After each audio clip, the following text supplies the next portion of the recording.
Hi, friends. I'm Katie. And I'm Lauren, and welcome to Okay, But Did You Know? A podcast where we talk about the TV and media that we love with a friend who's never seen it before, and Katie's going to be force-feeding me because we're trying to record things so I can eat. She told me she hadn't eaten after we sat here for 40 minutes talking about politics. Now we know. I stand by what I said. Today we're recapping and chatting about Bob's Burgers, Season 10, Episode 9, All That Gene, and Episode 10, Have Yourself a Melly Linda Christmas. That probably sounds weird coming out of my mouth because I am Southern, so Melly doesn't sound right. Like, I hear myself say it, it just doesn't sound right. It doesn't sound right coming out of anybody's mouth. It's not a good word. It's not. This episode alone has a lot of puns that are just like, they tried a little too hard. I have to agree with that, but we're going to start with, of course, Episode 9, All That Gene.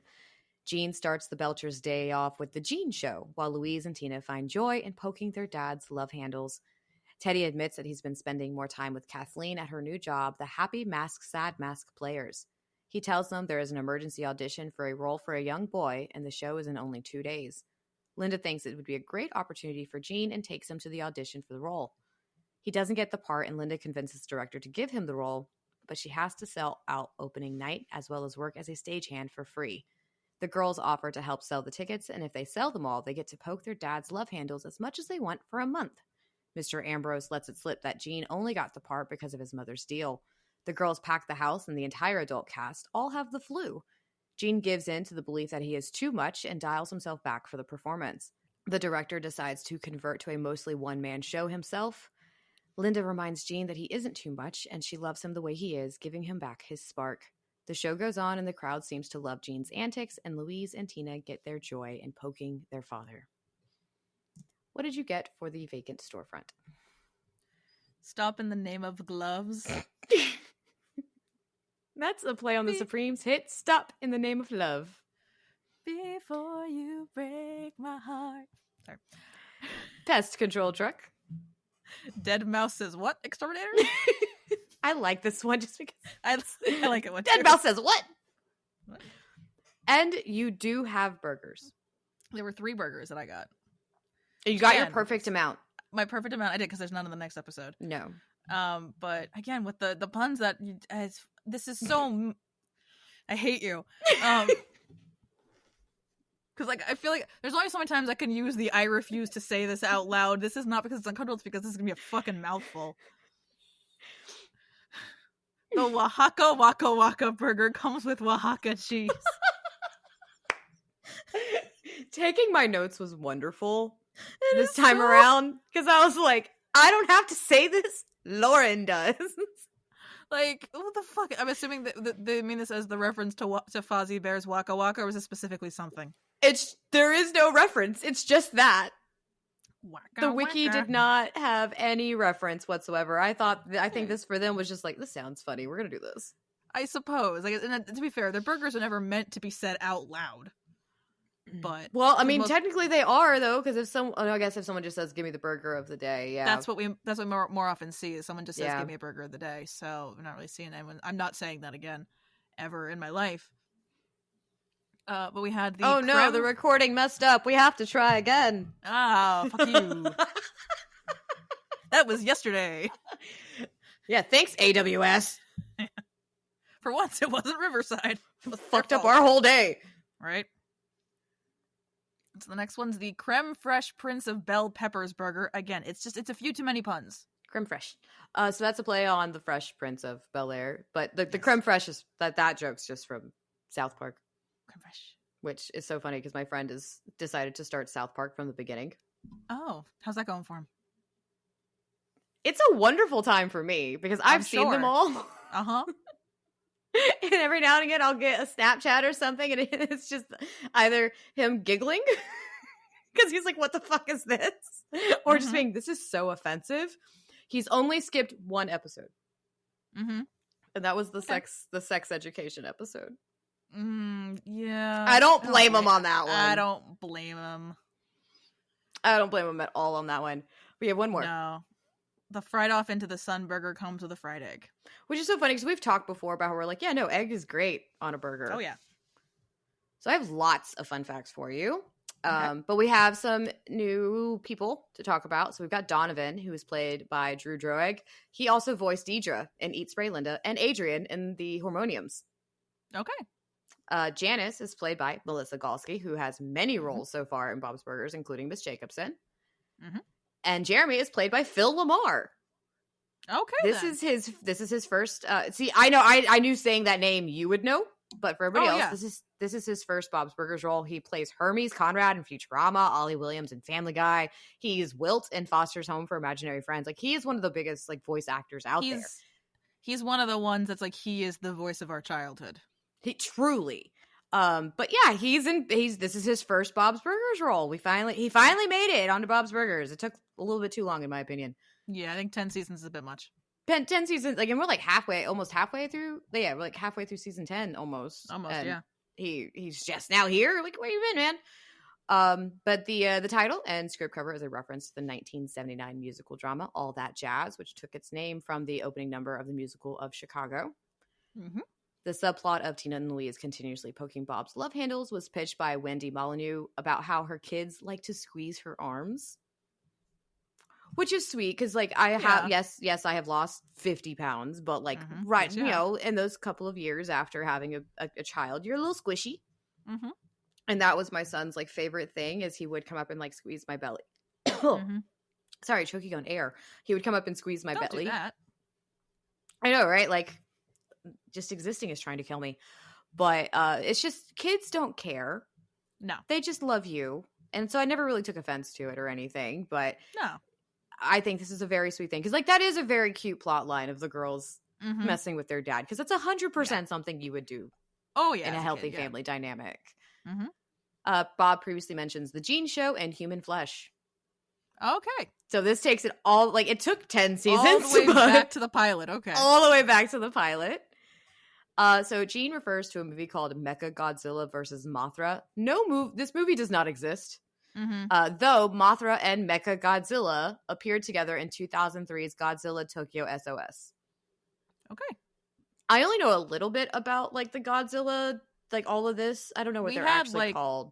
We had I don't know either. We had like the action figure like things of a bunch of these things, but I don't know any of like the lore behind Godzilla, Mothra, King Kong. Like, I got nothing. There's a lot of different storylines. I don't know what it actually, like, what Godzilla was inspired by. I don't know. I know there's like it's Japanese media. I'm sure there's plenty out there of what inspired Godzilla.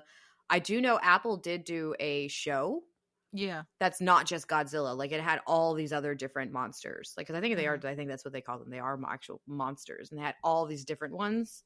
And it's got, I think, Kurt Russell and his son in it. Oh. I think that was Kurt Russell. I think. I haven't watched it in a while and I never finished it. But it looked good. It was enjoyable from what I saw. You know how it is. Sometimes you start a show and they just don't finish it. Ted Lasso. I'm getting there, okay? Now that there's another season. They're filming more. I know. Now there's going to be another season. I feel a little bit better. I do have to go back to the beginning at this point because it's been so long since I watched it. I might start another rewatch, honestly. It's so wholesome. So Godzilla and the other giant monster things, they're called kaiju. Kaiju, thank you.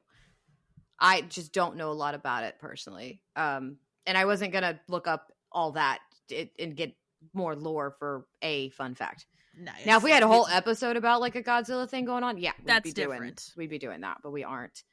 The author of A Potluck in the Grass is Alabama O'Callahan. Not easy to say. Whose name is puns. Likely a combination referencing the names of the famous American playwrights Tennessee Williams and Eugene O'Neill. The song playing over the end credits features vocal contributions from Canadian musician A.C. Newman, a.k.a. Carl Newman. The very first song of the episode, when Gene is asking for eggs, is most well known from part of Rent, the song Seasons of Love. Yes. What musical theater kid doesn't know that song? We just need to hear the chords at the beginning and we were summoned.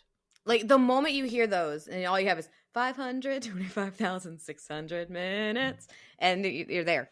That's all you need. That's all you need. Sorry, Attack by Whiteout.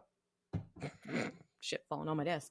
The play in which the actors come into the audience and meow at you is referencing cats. Yes. You watched the actual, like, remake movie of that, right? No, I refuse. You didn't see it? Never seen it. I watched it with my sister-in-law when it came out on streaming. Mm-hmm. I told myself that I should have done that high. I'm not saying it. I told myself I should do that while drunk, and I just never did it. Now I'm afraid to. Do it. You should do it. I do finally visit and we do our Velocipaster. Oh God. We might have to. We gotta be high for that. We gotta be high for that one. Oh, I've already got in my head that I'll visit.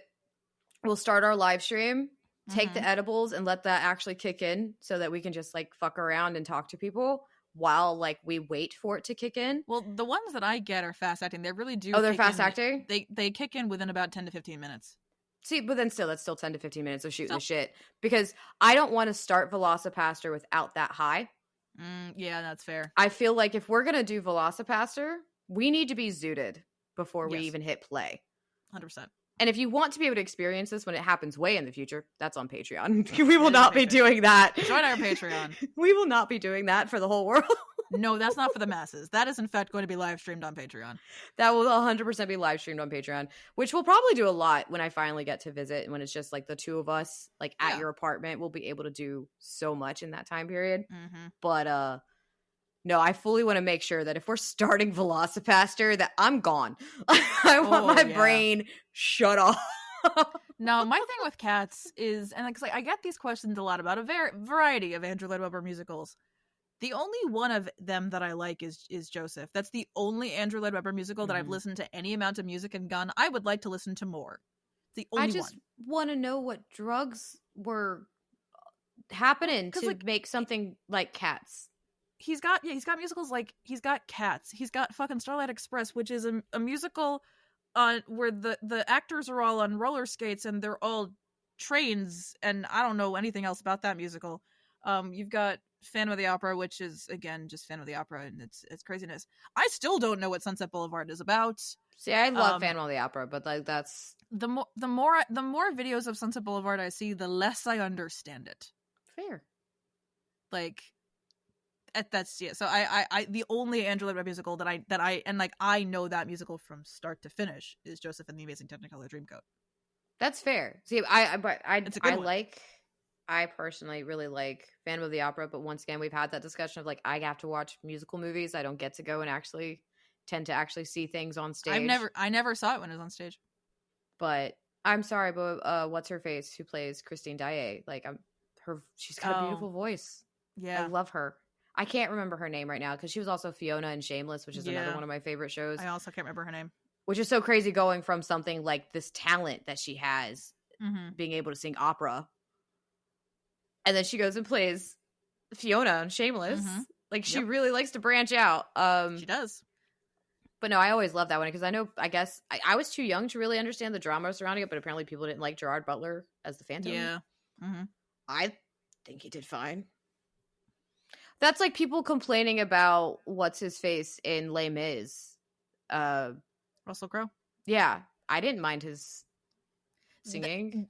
That movie has the production behind that movie has a lot of other issues than just his singing voice, which that is also not his fault. Yeah, I wouldn't know because once again, that is a whole. That's all I had. That's a whole tangent we don't need for this episode. No, but you can tell me about it after, please. I'm curious. Absolutely, I will. I have no idea what you're talking about. A character resembling Dave appears in the crowd wearing an orange sweater vest and white button shirt underneath. Okay. I only have 4 lines. I have 8. So, Jesus Christ. I have 8 for both episodes. You're very good at this. That's become like the thing that like I at this point like I really listen for the lines because like that's like something that I really because like the lines are just so because even if it's a lackluster episode, there always tends to be pretty good lines. Exactly. All right, so obviously you're starting. Yes. Is that my shirt? It can be for $4. Turns out theater companies don't make much money. Papa, do we work at a theater company? That was good. And then she like makes him high five her. Yes. Which is so. I think that was even better than the line itself. Yeah, I think so too. Consider me the phantom of the spreadsheet. Guess who's going to be in a play, just like Lin-Manuel Hamilton's. Please stop harassing the customers. That's how it works, Dad. No one willingly buys theater tickets. Firm but fair, unlike your body. No ticket stubs, no sticking chubs. One burger of the day coming right up for the guy who hates art and everything beautiful. Go read the Holy Bible. I have 2 more. Are you out of lines? Yeah. This better not be one of those plays where they come up in the aisle and meow at you. And then I was not told it had to be structurally sound. I like this episode for what it is, because obviously Gene is meant to be an annoying little boy. Yes. Yes, the things that he does are annoying, but I love that the parents and the family embrace it. Mm-hmm. And Linda attempts for this opportunity for him. She has a little bit too much faith in him for him to be able to do the things, because she's a dreamer. Yeah. But the parents love their children and support what they are into. Well, the very first thing I wrote down was, an episode where Gene is an accurate yet insufferable child. Like, that's perfect. And, like, getting him into local theater, honestly, makes perfect sense. It's a good outlet for his creative energy. He needs to learn how to take direction. He does need to learn how to take direction. But again, he's also an 11-year-old boy. Yes. So. And he saves the show in the end. He does save the show in the end. Well, because, it's a very, very close cast. I mean, what else would it be in a small box theater, though? Well, the irony, though, of watching this the day that I did was because I just came back from seeing my friend in a community I was theater thinking of that show literally immediately, which, to be fair, was slightly more like this is like every community theater show she's done. I don't think Jackie listens to these, but hi Jackie if you do. And nice to meet you.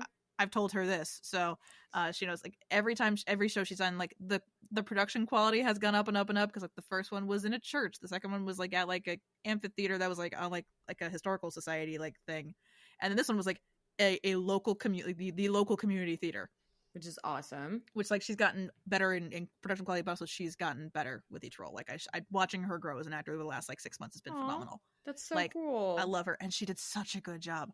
I can tell you that cast was probably not as close as this one was. Like they all worked very well together, but they're not all giving each other the flu.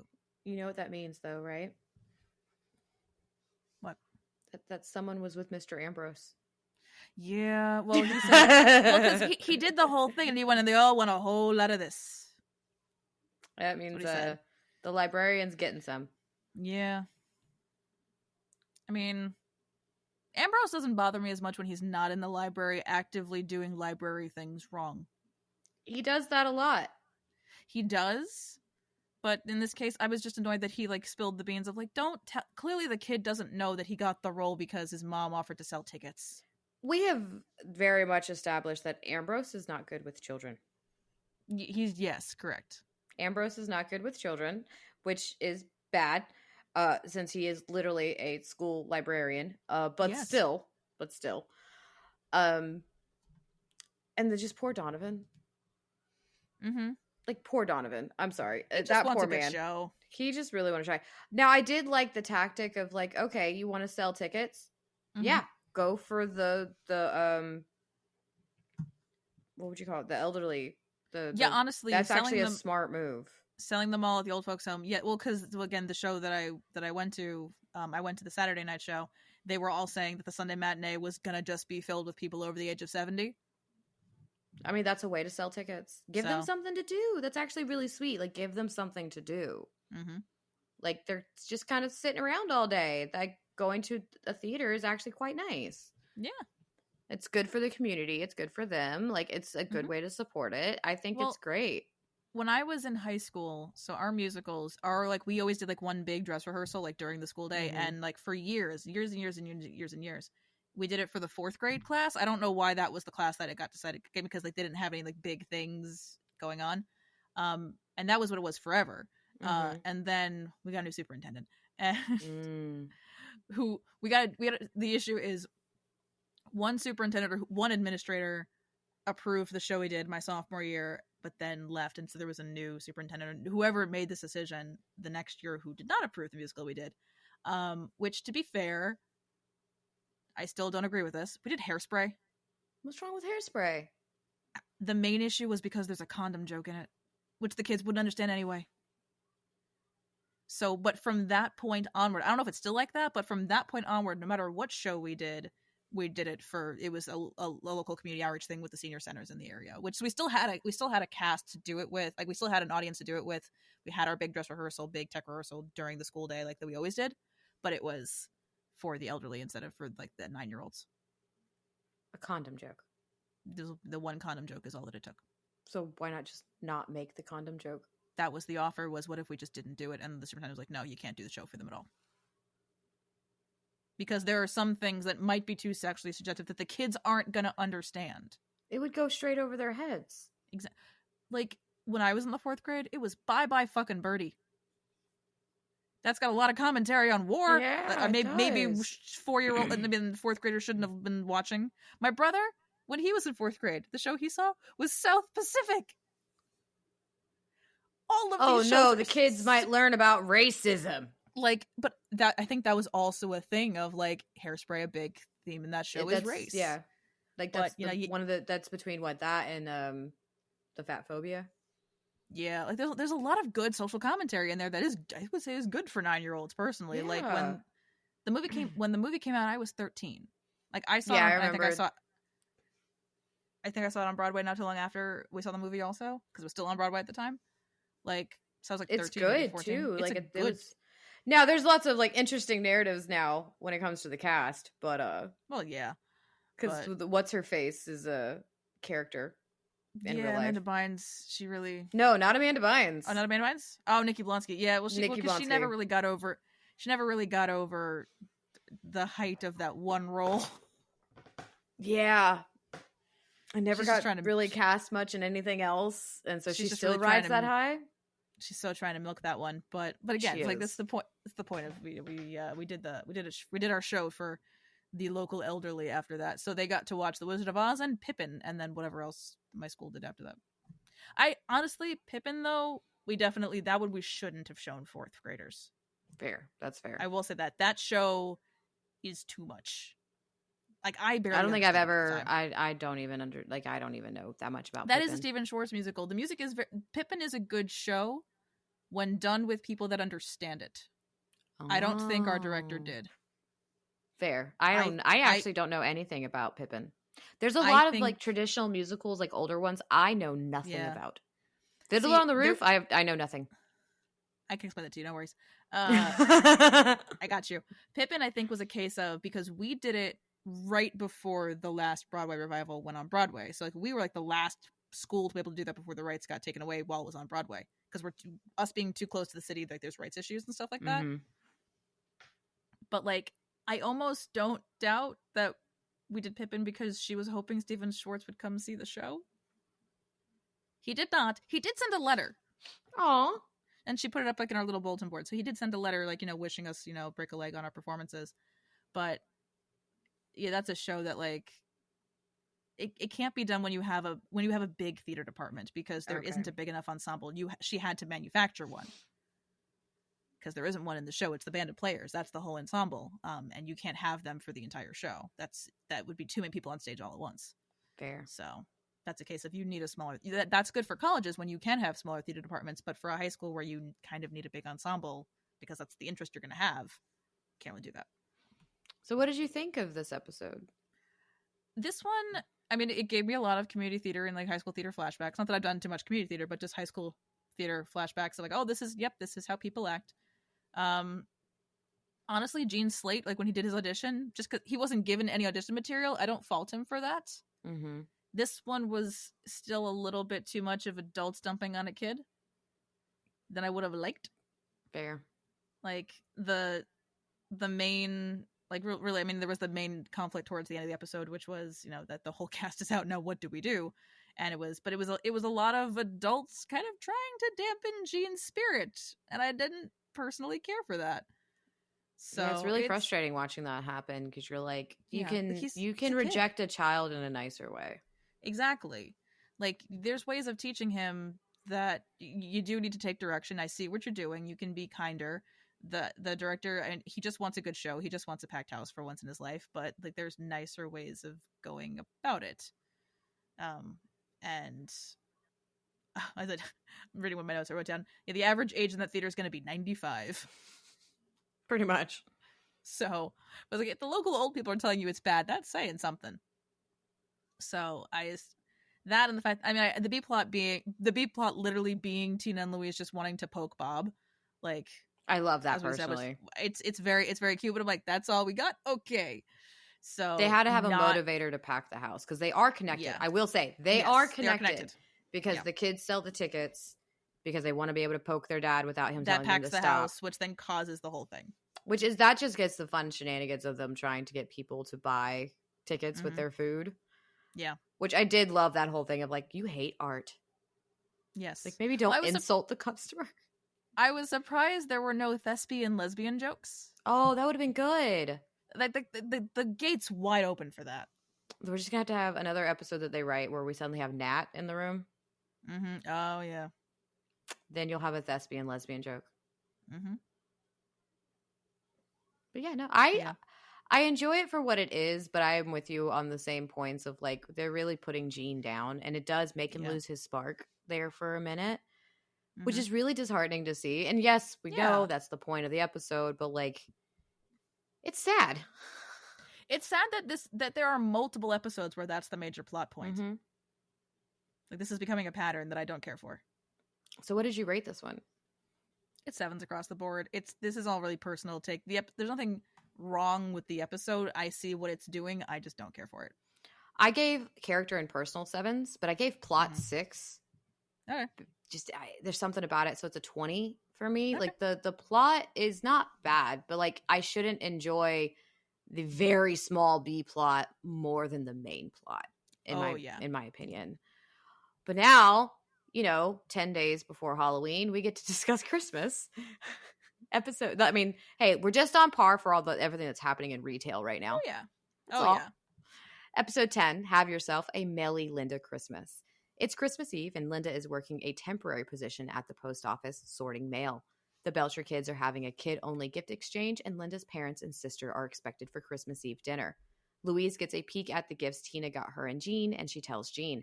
They think her gifts are better than theirs and have to find a way to get her better gifts. Someone gets to the post office just as they're closing, and Linda is upset his package won't be delivered in time for Christmas. So she steals the package and plans to deliver it herself. Bob is left to entertain his in-laws while Jean and Louise join their mom in her endeavor to get the package to its recipient and get better gifts for their sister. Donna finds out Linda took the package and calls Mike the mailman to handle her. Bob does all he can to survive his in-laws while cooking Christmas Eve dinner, but a fight breaks out in between Gail and her parents. He hears out both sides of their stories and helps settle the dispute. Mike tries to convince Linda to follow the protocol and take the package back, but Linda refuses. He finds his way to the house as Linda is trying to deliver the package and ends up helping her.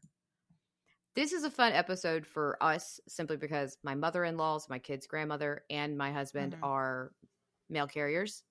Yes. So we got a lot of mail people in this because I have questions. I have answers. Because okay, good. When this came out, because we do watch these every week when they come out. We actually watched this week's episode, which is the Halloween episode for season 16, 15, whatever season we're in, 16. I don't know. We just watched that like before we started recording. We sat down to eat dinner and decided to watch the most recent Bob's Burgers episode. It was a Teddy heavy one. It was interesting. Okay then. Also not that anyone could hear this because I had myself on mute the whole time, but while you were reading that synopsis, I was singing Christmas songs. I love you. But we do have our vacant storefront. Yes. Hey, big suspender, plus size suspenders. Which is a choice. And that is a play on the song Big Spender from the musical Sweet Charity. Lots of musicals tonight. Yeah. And the minute you walked in the joint. And Pest Control Truck. Bye, Felicia. Pest Control. I hate you. This is the best day ever. Oh, I'm sure. Okay. After I was so nice and gave you all the queer women, you do this to me. They didn't do that. Once Upon a Time did that for me. You know what? And they're still cowards. They're still cowards. I gifted you that lovely episode. Thank you. Thank you so much for that. Welcome. You've made me cry how many times so far though in Once Upon a Time? Oh, it's never gonna stop. How many times have I made you cry with Bob's Burgers? Oh, I also gave you beaches. Yeah, you did. I gave you the menu.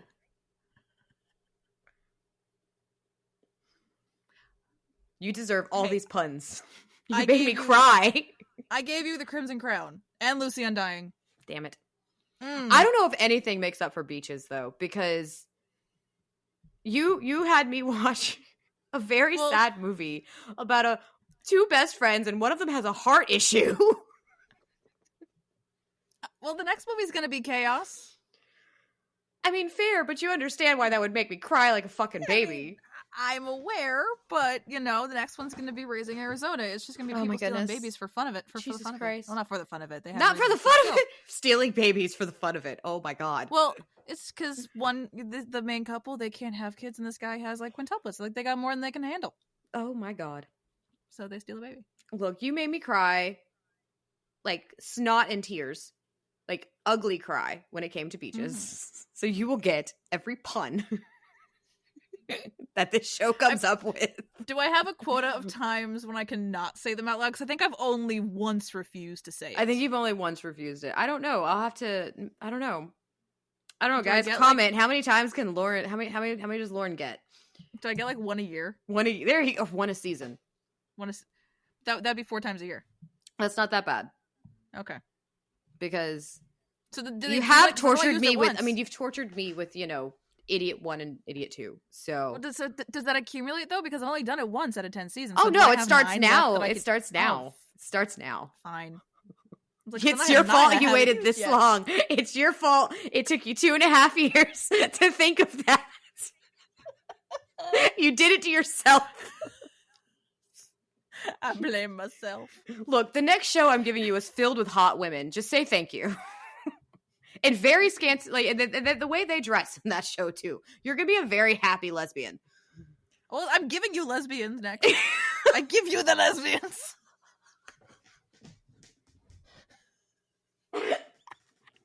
The theme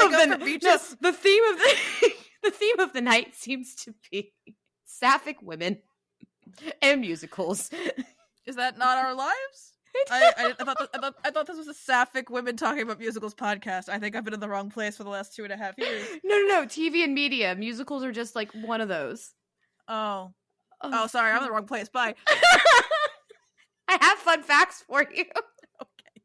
Oh, this is going to be such a long episode for no reason whatsoever. You're welcome. So the title is a play on the Christmas song, Have Yourself a Merry Little Christmas. I hate it because, like, as we've already established, Maily and Linda followed immediately is very... It doesn't... my mouth feels weird just trying to say it. It doesn't work for anybody. So this is the last episode to air in 2019, meaning the last episode to air in the 2010s throughout the entire decade of the show's release. This was the last ever of the 2010s of Bob's Burgers. Which I like that it's a Christmas episode that they ended on. Because sometimes, you never know, like Bob's is such a weird show and how they work. Yeah. This is the second episode where David Herman voices a character called Ernie. The first was Zero LARP 30. Despite being her parents, this is the first episode where Gloria and Al appear with Gail. This is also their first appearance since It Snakes a Village, where Gloria and Al appear. We have not seen them since It Snakes a Village. Yeah. So I guess the swinging is working out. I suppose, yeah. They've been there for a while. And I still can't get over the fact with the woman that plays her mom. And I'm like, I know they're not Jewish, but that actor, I'm just like, it just doesn't work for me. Gloria's line in Bob's depiction of her as one of the 3 wise men is a soundbite of her telling a customer to clean the customer bathroom seat from crawl space. Wait, 1, 2, 3, 4, 5. I have 6 this time. I still have 8. So you're going first. Okay. Everyone wants a little Christmas cheer from Linda's Big Sack. All right. Well, we both had that one. And these are your kids? Technically, biologically. The sooner we're gone, the sooner we're not here. God, no. December 26th, if you're lucky. But that's when they celebrate Christmas somewhere, right? Australia? Russia? I thought we all had an agreement to half-ass it. How's your chestnuts? They roasting? Another Christmas Eve screaming through a fence. I can't believe even the big chain stores were closed for the holidays. Since when do they have a soul? I love you. No, you don't. You're not a mail carrier, but we try to love her anyway. I have that one, and I still have 2 more. La la la la la, the deck, the halls. I don't know. That's funny. They just fucked it up. It is. Are you out of lines or do I have? I'm out. Okay. Their scent will haunt me. I still wake up screaming slippers. Don't you love Gail? I do love Gail. Gail is very entertaining. Obviously, Megan 'Cause Mullally can always be Gail. Yeah, it's Megan Mullally, but like I feel like it's the reason why I love Gail is because she's in just enough of the show where she's entertaining without being annoying. Unlike Frond, it doesn't matter how much he's in it; he's annoying every time he comes across the screen. Well, exactly. But like with Andy and Ollie, we had so much Andy and Ollie in the beginning of the show. It just like they could have been entertaining if it was sprinkled in the way that it is now. And you're just desensitized as Teddy at this point. Basically, mostly it's just like I just beg the Bob's Burgers gods for like not a Teddy heavy episode like with the party, the episode for the last week or 2 weeks ago, where I was like, please make this plot not be Teddy be jealous they have new friends, and luckily it wasn't. But you have questions. I do. So is it legal to have random citizens sort mail? Well, if they're hired to do it, yes, because they do sometimes take in temporary workers depending on the area. Every worker that, of course, is a temporary hire, so you actually have to take an oath. Okay. Just like the military, you actually take an oath, because I've done this. So technically, I can go and like still get a temporary job or go back to the post office because I used to work for one of the plants.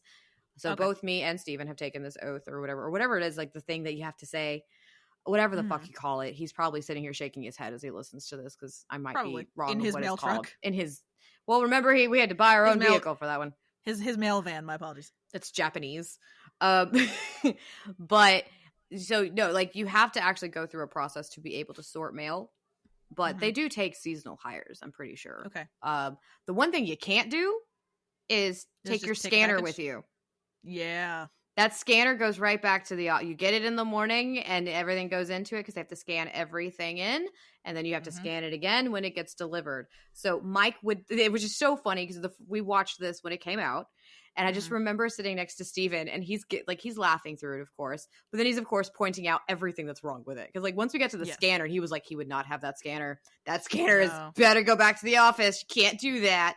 But even to the point, like there's certain rules with the post office, like postal carriers are the only like you can touch your mailbox. You can. And mail carriers can. Anybody that works for the post office can touch your mailbox. No one else legally is allowed to do so. Interesting. Mail carriers, anybody who works for the post office is also not allowed to actually like create a business working with mailboxes while working for the post office. So let's say you wanted to start a business where you actually go and help people install mailboxes, because you have to do that yourself. Like that's not something the post office does for you, even though so many people in the world think that when you have an issue with your mailbox that the post office has to come fix it. Like, no, that's your property. They're just allowed to touch it, like legally. Yeah. So like he's had problems before where I guess someone didn't teach FedEx or UPS correctly, and he'll find FedEx packages in a mailbox, and he's like, you legally cannot do that. It has to go to their doorstep. Yeah. So there's lots of rules and regulations surrounding all of it, but I do this every year where I tell people, please support the Postal Service. The U.S. Postal Service is older than the United States. It was actually established in 1775. Without it, people in rural areas especially would not get life-saving medication or any type of services. It would cost an arm and a leg to get anything out to rural areas, and that's extremely important. And they are quite literally the backbone of our nation. So even though people aren't going to hear this till, later on. Well, they're going to be hearing. Oh, this is going to be around December. Christmas, isn't it? Yeah. So this is coming out around the same time, or on the right time. You can technically, there's a technicality of like postal carriers aren't supposed to take tips over a certain amount, or gifts, or like you can gift your postal carrier. So please give them snacks, hydrate. Yes, you can tip them. I'm not going to say the amount that they're allowed, because who follows that? Yeah. I'm sorry. Who follows that? I don't know. They don't get paid enough to not accept them. They do not get paid enough not to accept them.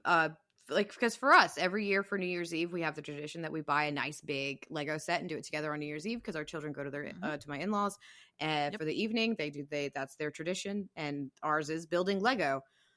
And the only way we're able to afford that is he saves up his tips that he gets through the Christmas season, because not all tips come in money. We get some Yeah. of the best things from some people. They give us cookies and candy and gift cards. One guy gives him, he has given him port a couple of times. And I've been like, can we Nice. please? Like, we don't drink it though. Yeah. Not much of a port drinker, but like people tip all kinds of different things. They gift all kinds of different things to mail carriers during that time. So I definitely do highly recommend, like, please take care of your carriers, because Steven does not exist in the month of December because it is so crazy. And they only get overtime in the month of December, like that specific overtime that they get. It's only maybe a pay period. It's not like, it's like, oh, the packages pick up in November because people are starting their shopping and it's all the way to the end of the year. It's not how that works. So if you're sitting there thinking, oh, but they make so much time overtime, and that, it's not really that. It truly isn't. We're already looking at Lego sets though for this New Year's Eve. Already we're like, which one are we shooting for this time? Yeah, but yeah, no, that's your lore on, or information on postal carriers. I only know this much because I married one. Yeah. I wish. I mean, like, it's all up to the people and the individuals. Because I know this isn't the Postal Service. This is Amazon, but I really wish they had any level of standards on what their delivery photos need to look like. No, that I can understand. That because like, and to be fair, my packages are always at my door. Yes. One time they clearly didn't. I mean, they didn't feel like walking down the stairs. And to be fair, it was a book. They weren't hurting it. The package was still midair. They had like thrown it from the stairs towards my door. Oh my goodness. The last time I got something from them, my package was at my door. The picture that was attached to mine was neither my package nor my door. Oh goodness. It was like, because I was looking at this and I was like, that's definitely upstairs and I am downstairs of this apartment building. But I checked outside, my package was waiting for me, but like, it was not the same packaging, nor was it my door, because there was too much carpet. I was like, that's not mine, but okay then. And you say that with Amazon though, but I will say, especially in rural areas like where we are, Amazon drops those packages off at the post office. There's a lot of areas that it's still the post office that is delivering your Amazon. We don't have sometimes Amazon delivery mine here. is also the post office. It depends on where it's coming from. Because I'm right by an Amazon distribution center, so it's mostly Amazon trucks. Which is crazy because we have a distribution center literally one town over.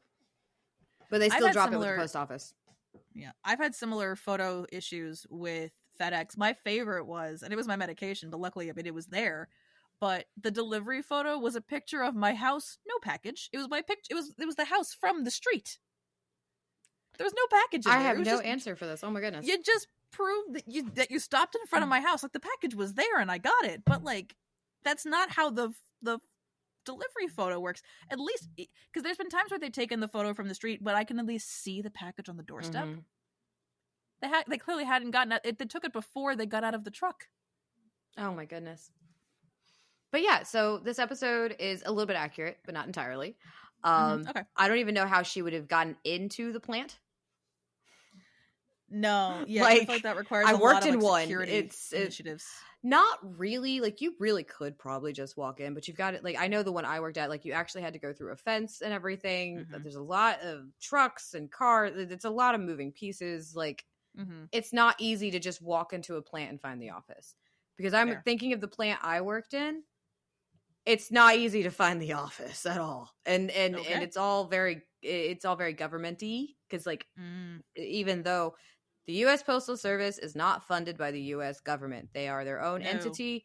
They have to get bailed out quite a bit because of laws that have been put in place with past establishments that have made it difficult for the post office to be able to sustain itself. But that is due to a law that was put into place, which is bullshit if you actually look into it. I'm not going to start ranting about that because we're already at 45 minutes. But it's fine. You guys just get a long one today. But like, it's not easy to find. And you definitely can't just walk in there with your kids. It's one thing when we've taken our kids into the back of this very small rural post office to say hi, and they get to see a little bit. They're not allowed to touch a damn thing. They're not allowed to do anything. You can't take pictures in there. There's a lot of regulations and policy that you have to follow. But no, walking in with your kids into the back of a plant, no. Especially with the machines alone. Because like, I've worked on these machines, like the mail sorting machines. No children should be in a building with that. It's dangerous. No. Like, So it's somewhat realistic and it's somewhat not. Because like Mike taking out the scanner is very much like, why do you have that? Because I just remember Steven being like, why does he have that? I know this isn't regulation, but like there was all the fighting, but like they like I guess we're done. Just put the package on the doorstep. You're right there. Yeah, honestly. But they have to have like, proof, like, and because it had at that point, I don't even know if it was like scanned in or anything at that point. Well, it had at least gone into the back to be sorted, so wouldn't that have at least gotten one initial scan that it's in the facility? It depends on the office, I think. I'm not entirely sure. Like I said, Steven's probably shaking his head as he listens to this because he listens to the Bob's episodes, and I'm sure I'll get a lecture once he hears it. He'll probably start texting me when he's listening to it, and I'll sit here and be like, okay, I know, I messed up. I'm sorry. I tried to remember it all. I think I got most of it right. If I'm wrong, guess what, Steven? You can comment. Exactly. We have comments. You can correct me in real time. But no, like there's just certain things you're like, that's new. All of this just felt illegal. Oh, very. She should. That is highly illegal what she did. Although because she's not a carrier. No, the drink stain on the package did give me a little bit of pause, though. Why? Like just because clearly the guy clearly he just forgot about it. It was just on his desk under shit, and that's because he should have sent it sooner. It's very much the case of like, oh shit, I didn't send that. Oh no, the post office is about to close. I have to run. Because no, like if it's the chances of something actually being delivered in time and you dropped it off on at the end of Christmas Eve, you really think that's going to be delivered? If you're dropping it off on Christmas Eve, it will not be delivered till December 26th or further. It had zero chance, even with him dropping it off at the time that he did. It had zero chance of making it there on Christmas. They don't work on Christmas. Exactly. They don't deliver things on Christmas. So it wouldn't have made it aren't anyways. Santa Claus. They're not. Although you can. I love how they do the Santa letters with the post office. Like the amount of their, I love it so much. He actually gets kind of excited when he gets, letters to Santa. It's very sweet. Mm-hmm. It's actually I think part like the cutest part of the job sometimes is like kids really can put a letter into Santa and they take it. Yeah. Well, because it occurred to me, I think in adulthood, because again, I'm Jewish, so it's not something. Yeah, none of this really works for you. The reason why the letters to Santa thing exists, for the most part, is because it's an easy way for parents to find out what their kids want for Christmas. Like, it took me a long time to figure that out. Oh, not me. I had Christmas ruined for me at a young age, though. We had. You had Hanukkah presents. We had Hanukkah. Like when I was younger, like my parents, like they got stuff for me, and I once I was like old enough to like understand the gift giving as a concept. Like I remember there were a good couple of years where like, because we used to get like the Toys R Us catalog. Mm-hmm. So you get that in the mail. So like when that came, like it came usually like sometime, like usually it actually came like around my birthday usually. Yeah, that sounds right. So when that would come in, my mom would just give it to me and she's like, just circle things and see, maybe we'll get some stuff. Maybe like she'll like, maybe we'll get you some of the stuff for Hanukkah, and we'll get like, it was like, that was a good like starting of the what do you want? Like it got into I feel like that's proof of how early things are happening now, though, because instead of Toys R Us now, it's Target and Amazon that send them. Yeah. Mm-hmm. The kids got those like over a week ago. I keep getting like a couple of years I've gotten the Lego catalog. Like it's early. This is early. Yeah. This is too early. Well, like it's. I mean, Halloween's already on sale.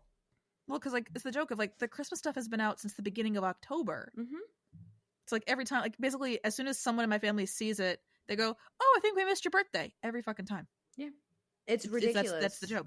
Like you can't even find Halloween costumes anymore in places, and for a lot of parents, it's waiting until you can like get that last paycheck to be able to afford to be able to get costumes.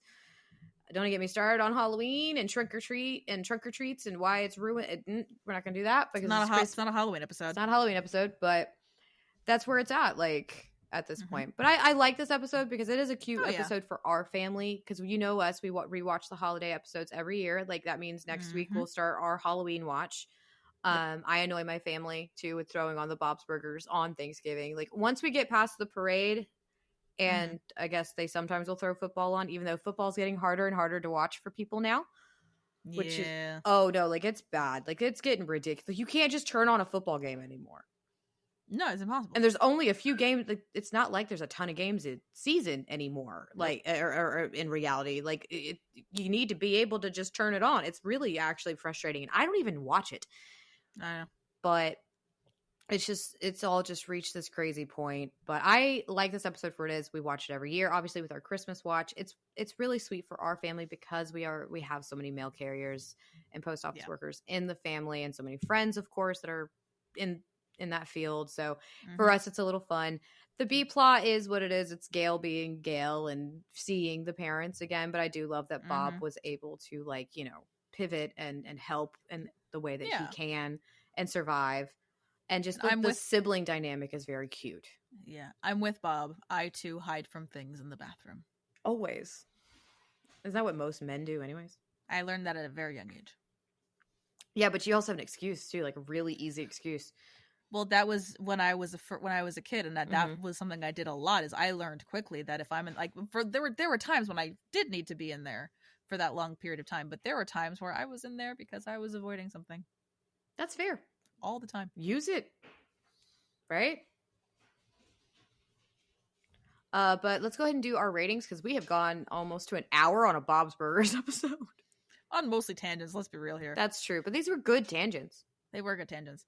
I gave this one 10s for character and personal. This was fun. It really was. It was fun from beginning and an 8 for plot. It lost some points for the legality of most things. So overall, this is a 28. This is a solid episode. So I also gave plot 8, but I gave character and personal 9s just because, like, I don't mind Gail. Linda's parents, though, can be a little much. And of course, like you said, the legality of it all, like, there's no way that man would have, if he had a scanner in his car on Christmas Eve, like, that's bad. That's so bad. But yeah, no, solid couple of episodes. Not too bad. I think so. I do like that this comes out in December. Yeah, it's gonna work out really nicely. Also, you had the wrong episode in the outro. Oh, did I? You skipped an episode. You went right to 5:11. I didn't mean to. I'm so sorry. You're okay. My brain is mush. Thank you all for listening. Join us next time when we discuss Once Upon a Time, episode 510, Broken Heart. Don't forget to like, rate, and follow the podcast wherever you listen so you can be notified every time we publish a new episode. Follow us at OBDYK_pod on Instagram and Blue Sky. And if you'd like to join our Patreon, you can find the link with more details in our show notes. This has been an episode of Okay, But Did You Know? A TV and media podcast. It was hosted by Katie and Lauren and edited by Katie.